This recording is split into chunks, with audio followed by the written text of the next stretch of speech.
To pretend different would be absurd. But I do think Catlin is that good. I think Catlin is incredible.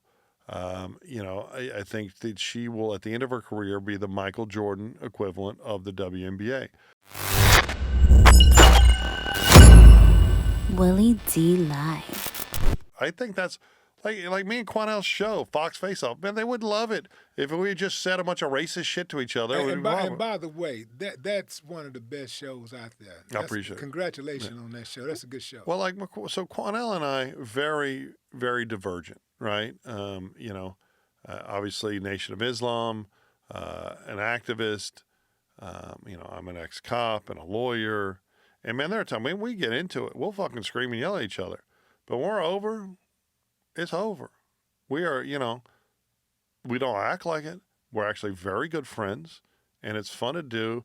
But clearly Fox would rather us just scream racist shit at each other because the ratings would be great. I mean, ratings are good, but they'd would be more viral. But neither of us. That's not y'all. Yeah, that's not all. That's not you. That's not him. And that's what. Linear TV is dying. Everyone wants that virality, right? And it's always driven by divide and hate. And as a society, we're much easier to control if we hate each other. Right. If we the corporatists, the post-monetary, the people making all the post-monetary who just got this huge break on the estate tax, the people making all this fucking money, they don't have to work for it. They know that us peons are easier to control if we all hate each other, right? And there's a big audience for it. They realize that if it's a black versus white hate game, it gets the WNBA more attention. Now, if Angel and Catlin were doing this on the sly, it'd be brilliant. Because more people, we're sitting here talking about the WNBA. Nobody was talking about the WNBA for years.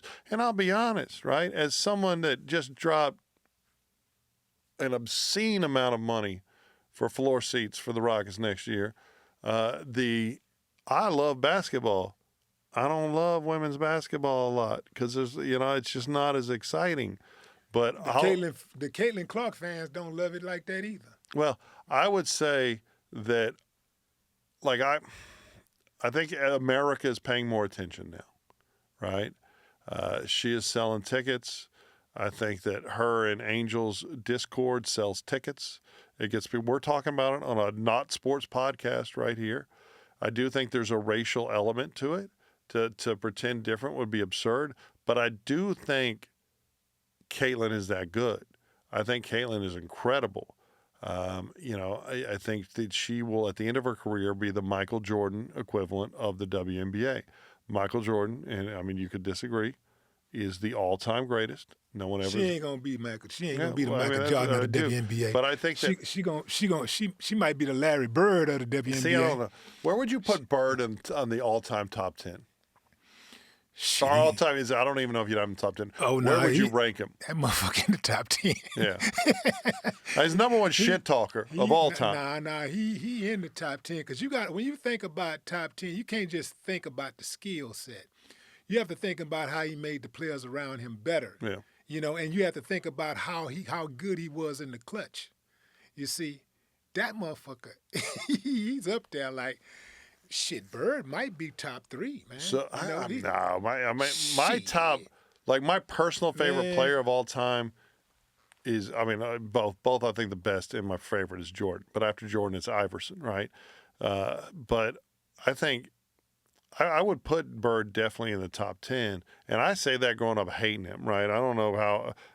I graduated high school in 90. So 86, Sampson and Olajuwon versus the Celtics.